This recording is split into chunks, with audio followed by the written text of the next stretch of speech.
সবাইকে 2023 সালের ইংরেজি নববর্ষের শুভেচ্ছা জানিয়ে শুরু করছি গ্রিন ভিউ ক্লিনিক টেলিপ্রেসক্রিপশন। দর্শক, আপনারা জানেন যে আমরা এই অনুষ্ঠানের মাধ্যমে বিভিন্ন রোগ নিয়ে আলোচনা করে থাকি, তার সমাধান দেওয়ার চেষ্টা করি। আজকে আমরা আলোচনা করব শীতকালীন চোখের রোগ নিয়ে।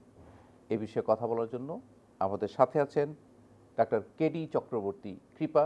তিনি সহযোগী অধ্যাপক, কুমুদিনী উইমেন্স মেডিকেল কলেজ, এবং সিনিয়র কনসালটেন্ট ডাক্তার কে জামান, বিএনএসবি চক্ষু হাসপাতাল, ময়মনসিংহ। ডাক্তার কেডি চক্রবর্তী, আপনাকে স্বাগত আমাদের স্টুডিওতে। ধন্যবাদ স্যার আপনাকে। আমরা আসলে প্রথমে যে বিষয়টি আলোচনা করব যে শীত চলে আসছে, এই সময়ে আপনারা সাধারণত চোখের কি কি রোগ পেয়ে থাকেন? ধন্যবাদ স্যার। শীতকালে আমাদের বিভিন্ন বয়সেই সমস্যা হয়ে থাকে, তার মধ্যে শিশুদের অন্যতম।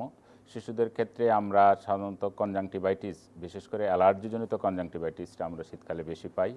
আর যেহেতু কোভিড পিরিয়ড, কোভিডের সাথে সাইমালটেনিয়াসলি আমরা কোভিড রিলেটেড কনজাংটিভাইটিসও আমরা পেয়ে থাকি।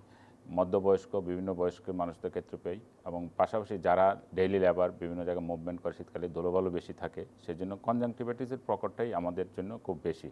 এবং অন্যান্য রোগের ক্ষেত্রে যাদের শ্বাসকষ্ট থাকে, শারীরিক সমস্যা থাকে, বিশেষ করে শ্বাসকষ্টজনিত কারণে আবার এটা অ্যালার্জির প্রভাবটা তার বেড়ে থাকে, সেই প্রকোপটা আমাদের তখন এই শীতের মতো তো অ্যালার্জি থাকেই। আমরা দেখি যারা অ্যাজমা রোগী আছেন তারাও কিন্তু এই শীতকালীন অ্যালার্জিজনিত কারণে অ্যাজমাটা বেড়ে যায়, এবং একইভাবে কিন্তু ওই অ্যালার্জিটা চোখেও আসে, আপনি যেমনটি বলছিলেন। তো আপনি যে বলছেন যে অ্যালার্জিক কনজাংটিভাইটিস, আসলে এটার সিমটম কি? মানুষ কি করে বুঝতে পারবে যে এটা অ্যালার্জিক কনজাংটিভাইটিস হয়েছে? ওকে, সুন্দর প্রশ্ন। আসলে অ্যালার্জিক কনজাংটিভাইটিসের ক্ষেত্রে মূলত অনেকের ক্ষেত্রেই যেটা হয়, ইচিংটা কমন। চুলকানি এক চোখে বা দুই চোখে তার চুলকানি হতে পারে, চোখটা লাল হয়ে যেতে পারে, এক চোখ বা দুই চোখ। আবার অনেক সময় সিমটম লেসও থাকতে পারে, ফরেন বডি সেন্সেশন হতে পারে, অনলি ফরেন বডি সেন্সেশন, কিন্তু এটা দীর্ঘদিন ব্যাপী থাকে তার এটা।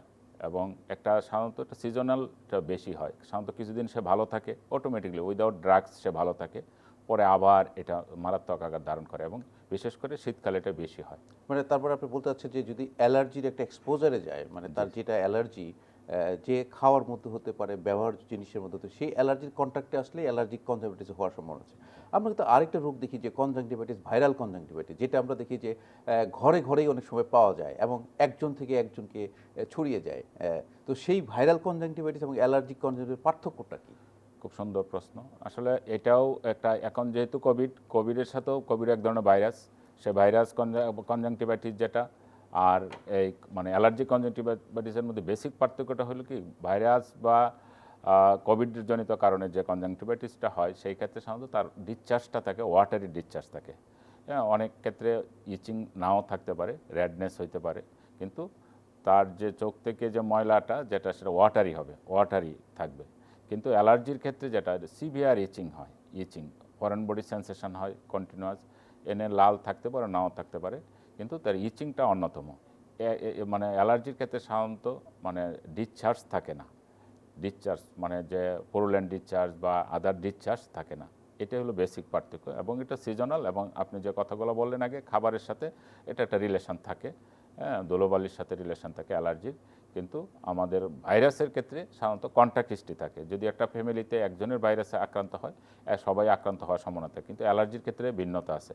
অ্যালার্জির একই পরিবারে দেখা গেল যে 4-5টা বেবি থাকলে একটা বেবি ভালো আছে, বা অন্য 2-3টা বেবির সমস্যা আছে, বা অন্য বেবিগুলোর, বা একটা বেবিরই আছে, অন্য বেবিগুলো হেলদি আছে। কিন্তু যদি সেটা ভাইরাস হইলে দেখা গেলো পুরা ফ্যামিলি সে এফেক্টেড হইতো। সেটাই হলো ডক্টর কৃপা, যেটা আসলে আমরা দেখি যে আমাদের মধ্যে কিন্তু একটা সচেতনতার অভাব আছে। আমরা কিন্তু চোখে লাল হলে বা চোখ দিয়ে পানি পড়লে বা চোখে চুলকালে কিন্তু আমরা ফার্মেসিতে গিয়ে একটা যে কোনো ড্রপ নিয়ে আমরা শুরু করে দিই।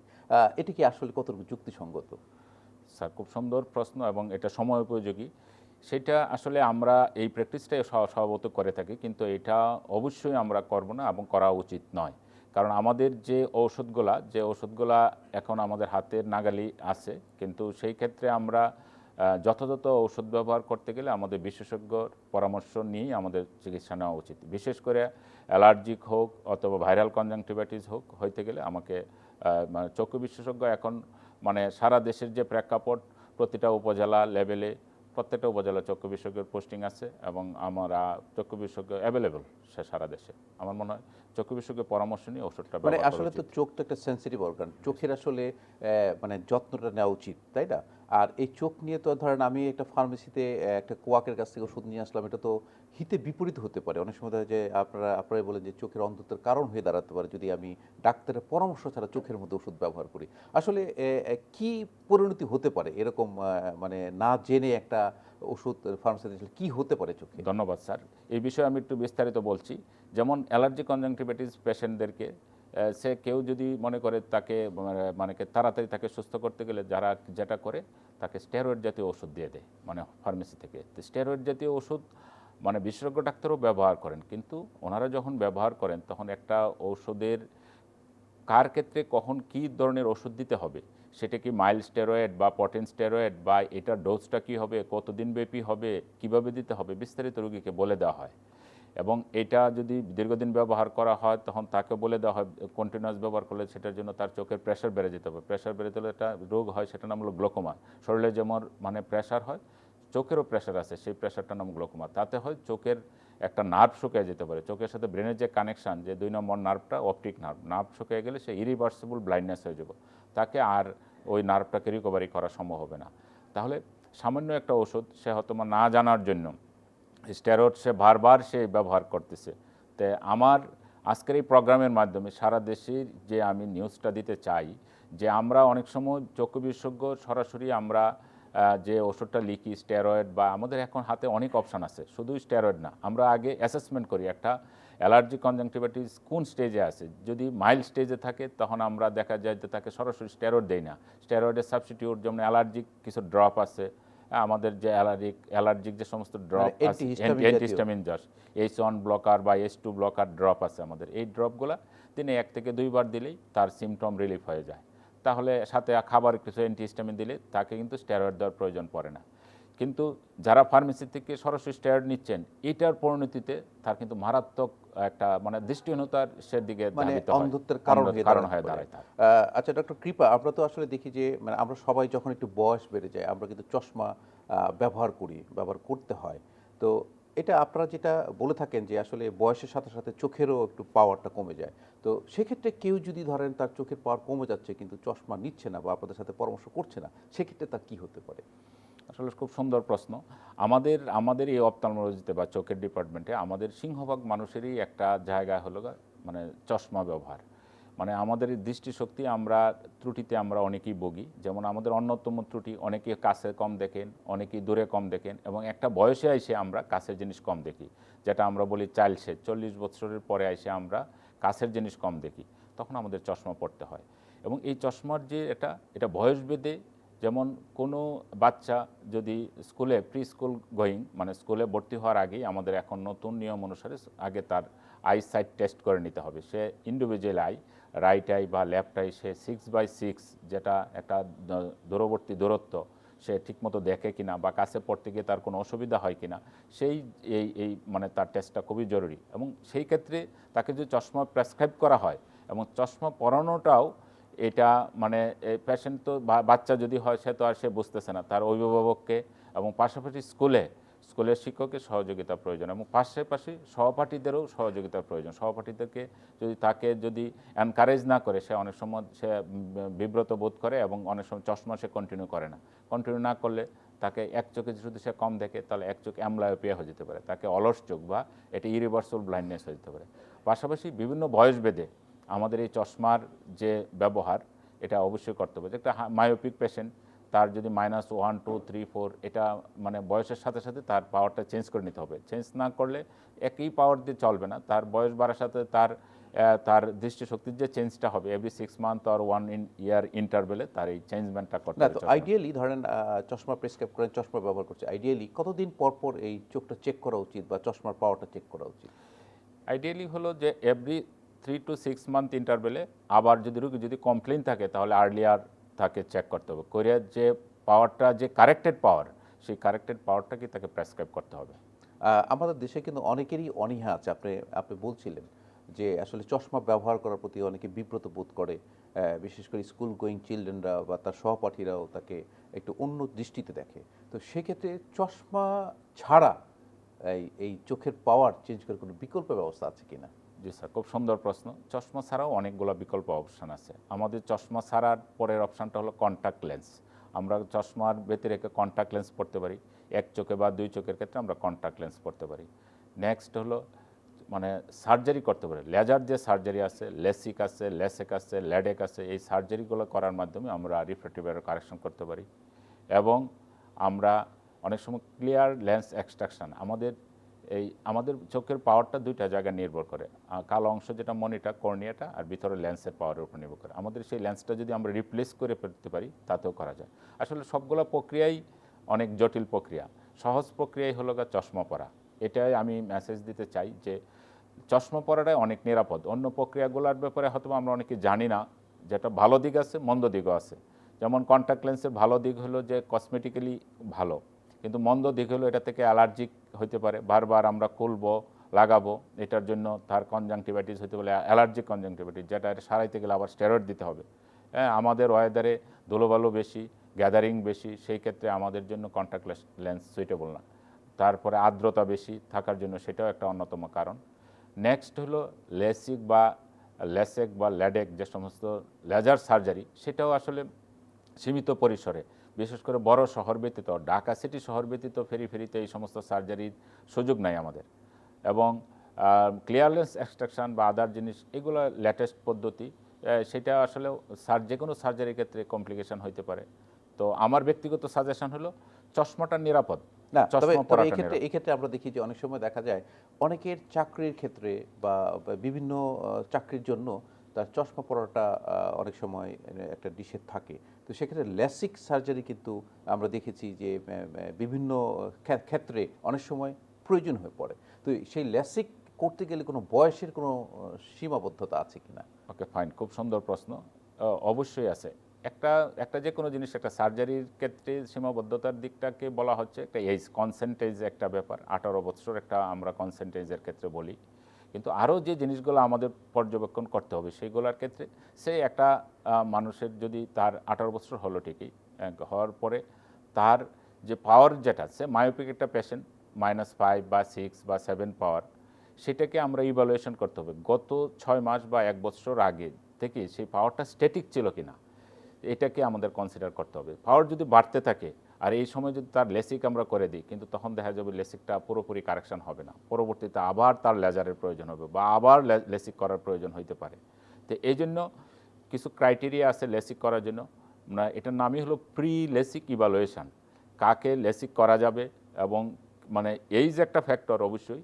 এখন এইজের ক্ষেত্রে 18 বছর পরে লেসিক করা যায়, কিন্তু অন্য মানে ইভ্যালুয়েশন করে তাকে আসলে evaluation করে কতটুকু decision নিতে হবে। কার্যকরী করা যাবে। এবং সেই ল্যাসিক করলে পরে তার কি চশমার আর প্রয়োজন হয় না, যদি সঠিকভাবে তার ইভ্যালুয়েশন করে যার ক্ষেত্রে করার দরকার সেটা করলে কি আর কোনো কমপ্লিকেশন হতে পারে ভবিষ্যতে? আসলে এটার ক্ষেত্রে আসলে এটা ওভার বা আন্ডার কারেকশনের একটা বিষয় আছে। যদি কমপ্লিকেশনের ক্ষেত্রে আমাদের দেশের প্রেক্ষাপটে, আসলে আমি এর সাথে সরাসরি রিলেটেড নেই, আমাদের দেশে প্রত্যেকটা কাজেই মানে সুপার স্পেশালাইজড। আমাদের প্রত্যেকটা সাব স্পেশালিটি আছে। সাব স্পেশালিটি যেমন আমি ক্যাটারেক্ট এবং রেটিনা নিয়ে কাজ করি, কিন্তু সুপার স্পেশালাইজড যারা কর্নিয়াতে কাজ করেন, এই লেসিক সার্জারিগুলোর সাথে ইনভলভ, তাদের ক্ষেত্রে সাধারণত আন্ডার বা ওভার কারেকশন হইলে এই অসুবিধাগুলো হয়। আর এমনি যদি সে সঠিকভাবে করতে পারে তাহলে আর চশমার প্রয়োজন হয় না। আপনি বলছিলেন যে রেটিনা নিয়ে কাজ করেন। আমরা কিন্তু আসলে দেখি যে একজন ডায়াবেটিক পেশেন্ট, তার একটা ডায়াবেটিসের সাথে সাথে দেখা যায় চোখেও কিছু সমস্যা দেখা দেয়, বা অনেক সময় দেখা যায় রেটিনোপ্যাথি হয় বা রেটিনাল ডিটাচমেন্ট হয়, রেটিনাতে ইনজুরি, ক্রিকেট বল খেলছে, বল গিয়ে লাগলো, রেটিনাতে সমস্যা হয়। সাধারণত এই রেটিনাতে আসলে কি রোগগুলো আপনি পেয়ে থাকেন? খুব সুন্দর প্রশ্ন স্যার। রেটিনার রোগগুলোর ক্ষেত্রে আমরা আসলে একেবারে নিওনেট থেকে শুরু করি। আমরা নিওনেটের ক্ষেত্রে যেটা 1 দিন বয়স থেকে 28 দিন বয়স মতো নিওনেট পিরিয়ড, সেই নিওনেট যেটা, সেই পিরিয়ডে একটা রোগ হয় রেটিনোপ্যাথি অফ প্রিম্যাচুরিটি। সেই রেটিনোপ্যাথি অফ প্রিম্যাচুরিটিটা নিয়ে আমি প্রথম বলবো, এটা মানে আমরা এটার জন্য আমাদের দেশে প্রায় সারা পৃথিবীতে যুদ্ধ চলছে, যাতে এটা আসলে এই রোগটা নিয়ে বাচ্চারা জন্মগ্রহণ করে না, কিন্তু জন্মের পরে তার এই রোগটা হয়।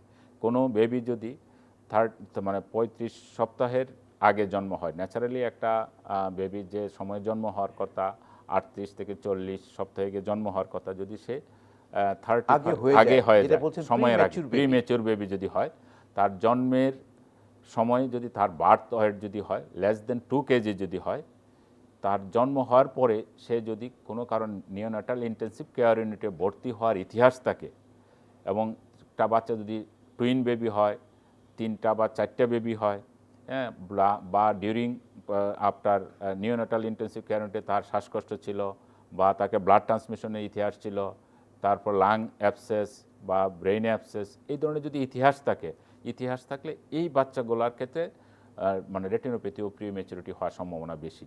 এটা গেল আমাদের এই বয়সে আমরা পেয়ে থাকি বেশি, এবং এটার সংখ্যা এখন আমাদের দেশে মানে নগরায়ন থেকে আমাদের ইন্ডাস্ট্রিয়াল হওয়াতে আমাদের দেশে এখন আগে যেমন দেখা গেল যে একটা বেবি যদি আগে জন্ম হয়ে যেত, সেই বেবিগুলো বাঁচত না, মারা যেত। এখন দেখা যায় যে কোনো সাধারণত ইনফ্যান্ট মর্টালিটি রেট আমাদের কম, আমাদের একটু উন্নতি হচ্ছে দেশের আর্থসামাজিক সব কিছুর জন্য। এই বাচ্চাগুলো বেঁচে থাকার জন্য যে কাজটা হচ্ছে, এই বাচ্চাগুলোকে মানে যদি যে বাচ্চাটা নিওনাটাল ইন্টেন্সিভ কেয়ার ইউনিটে থাকে, তাকে যদি রেটিনা চেক আপ না করা হয়, তার রেটিনোপ্যাথি প্রিমেচুরিটি হওয়ার সম্ভাবনা থাকে। তো এই জন্য যে বাচ্চাটার এই ক্রাইটেরিয়ার মধ্যে হবে, আবারও বলছি 3টা ক্রাইটেরিয়া, 35 উইক্সের আগে যদি জন্ম হয়, বার্থ ওয়েট যদি 2 কেজির কম হয়। কৃপা একজন দর্শক আমাদের সাথে আমরা ফোন কলটি নিয়ে নিচ্ছি। হ্যালো দর্শক, আপনার নাম পরিচয় বলে আপনার সমস্যার কথাটি বলুন। আমার নাম হচ্ছে মোহাম্মদ সোলাইমান হোসেন। আমি হচ্ছে একজন ছাত্র স্টুডেন্ট। তো আমার চোখে একটা গোটার মতো হয়েছিল, সেটা হচ্ছে 6 মাস হয়ে গেছে। 6 মাস হয়ে গেছে। এখন এটা হচ্ছে গিয়ে অনেকে বলছিল গরম পানি ভাপ দিলে এটা কমে যাবে, ঠিক আছে। তো এখন আবার অনেকে বলতেছে যে ওষুধ খাইতে হবে। তো আমি ডক্টর দেখাইছিলাম, উনি দেখে বলছিল যে অ্যান্টিবায়োটিক খাওয়া লাগবে, আর একটা মহলম দিচ্ছিল, তো এটাও দিচ্ছি। বাট আমার এই 6-7 মাস যাবত এই চোখের ফোলাটা কমতেছে না। আচ্ছা, আপনি একটু দর্শক আমি আপনাকে থামাই। আপনার চোখের ফোলাটা কি চোখের পাপড়িতে না চোখের ভিতরে? চোখের পাপড়িতে। চোখের পাপড়িতে আপনার একটা ফোলা আছে, এবং এই ফোলাটা কি কোনো মানে ব্যথা করে, পেইনফুল কিনা? জি না, ব্যথা করে না। ব্যথা করে না, ফোলে আছে। কয়দিন হলো? এটা হচ্ছে প্রায় 6-7 মাস হয়ে গেছে। আচ্ছা, ডক্টর কৃপা, দর্শক যে ফোনটি করেছেন, যে উনি বলেছেন যে ওনার চোখের পাতাতে ফোলা আছে, এবং উনি কিন্তু ডক্টর দেখিয়েছেন, অ্যান্টিবায়োটিক এবং গরম ভাপ দিতে বলেছে। এখন ওনার জন্য কোনো সাজেশন আছে কিনা? ওনার বয়সটা, আমার একটা প্রশ্ন শুধু, খালি বয়সটা কত রকম? আপনার বয়সটা কত দর্শক? আমার বয়স হচ্ছে 22-23 বছর। 23 বছর। ওকে, ফাইন। আসলে খুব সুন্দর মানে কমপ্লেন। এই রোগটার ক্ষেত্রে আমরা সাধারণত এটাকে ক্যালাজিয়ন বলে থাকি, ক্যালাজিয়ন। সেই ক্ষেত্রে যে ট্রিটমেন্ট অপশান উনি যে ডাক্তার দেখেছেন খুব সুন্দর হয়তো আগাচ্ছেন। আমরা প্রথমে তাকে কাউন্সিলিং করি, বলি যে এই যে ফোলাটা এটা অটোমেটিক হয়তো কমে যাবে, সেটা গরম বা সেক দিলে এবং এটা অ্যান্টিবায়োটিক দিলে কমে যাবে। তা 1 থেকে 2 সপ্তাহ আমরা দেখি, তাতেও যদি না কমে পরে আমরা একটা সার্জারি করার চিন্তা করি। একটা ছোট সার্জারি আছে, সার্জারির মাধ্যমে এইটা কাটা সম্ভব। যে দর্শক নিশ্চয়ই আপনি বুঝতে পেরেছেন যে আসলে একটা ছোট সার্জারি ভবিষ্যতে লাগতে পারে। আপনি যে ট্রিটমেন্ট আছে ট্রিটমেন্ট চালিয়ে যান, ইনশাআল্লাহ কামিয়াব হবেন। ডক্টর কৃপা, আমরা যে প্রসঙ্গে ছিলাম, আপনি বলছিলেন যে ওই যে চোখের রেটিনার কথা বলছিলেন, যে আপনি নিওনেটাল রেটিনার কথা বলছিলেন। জি স্যার, তো আমরা যেটা বলছিলাম রেটিনোপ্যাথি প্রিমেচুরিটি, সেটা হলো আরওপি।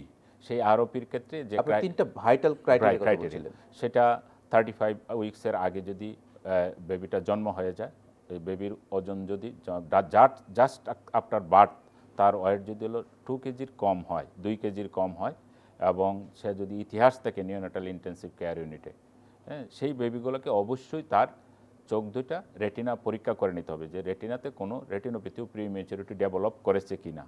এটা খুব গুরুত্বপূর্ণ, না হলে তার ইরিভার্সিবল ব্লাইন্ডনেস হয়ে যাবে। তো সেক্ষেত্রে আপনার যখন ডিটেক্ট করলে তখন চিকিৎসা করতে হবে, জি জি, চিকিৎসা করতে হবে। এবং এটার জন্য সারা দেশের প্রেক্ষাপটে যেমন আমি ময়মনসিংহে কাজ করি সেটা, এবং নট অনলি ফেরিতে, এখন ঢাকাতে অনেকগুলো কেন্দ্র আছে, বঙ্গবন্ধু শেখ মুজিব মেডিকেল ইউনিভার্সিটিতে কেন্দ্র আছে, জাতীয় চক্ষুবিজ্ঞান ইনস্টিটিউটে আছে, ইসলামিয়াতে আছে, হ্যাঁ, ঢাকার মানে আরও কেন্দ্র আছে প্রাইভেটলি, এবং চিটাগাংয়ে আছে, পাহাড়তলী চক্ষু হসপিটালে আছে, ঢাকার বাইরে রংপুরে আছে, দীপ আই কেয়ার আছে, ময়মনসিংহে ডাক্তার কে মানে জামান এটা আসলে মানে বাংলাদেশের মোটামুটি সুপার স্পেশাল হসপিটালগুলোতে এই বাচ্চাদের চিকিৎসাটা হচ্ছে। আর আমি যেটা বলছিলাম যে ডায়াবেটিসের কারণে আমরা দেখি যারা ডায়াবেটিক রোগী তাদের কিন্তু রেটিনোপ্যাথি আপনারা বলে থাকেন, সেই ক্ষেত্রে আসলে তার বোঝার উপায় কি যে রেটিনোপ্যাথি হয়েছে কিনা এবং চিকিৎসা কি দিয়ে থাকেন? খুব সুন্দর। এটা এখন এই মুহূর্তে আমাদের চোখের ক্ষেত্রে খুবই অ্যালার্মিং ইস্যু, ডায়াবেটিক রেটিনোপ্যাথি।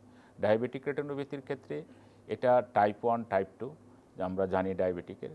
এই ক্ষেত্রে আসলে বিশেষ করে টাইপ 1 যেটা ইনসুলিন ডিপেন্ডেন্টের পেশেন্ট যারা, তারা অনেক বেশি কশাস থাকে এবং বিভিন্ন স্টাডি থেকে দেখা গেছে টাইপ 1 এবং টাইপ 2 এটা ভেরিয়েবল এবং এই ক্ষেত্রে আমাদের গ্রেডিং আছে, মানে নন পলিফারেটিভ আছে, পলিফারেটিভ আছে। অর্থাৎ মূল কথা হলো চোখের ভিতরে রক্তকরণ হয়, চোখের রেটিনাতে রক্তকরণ হয়। রক্তকরণ করা হওয়ার হলে আমরা কি আগে অ্যাসেসমেন্ট করি কাকে কিভাবে আমরা এটা ট্রিটমেন্ট অপশানে যাব।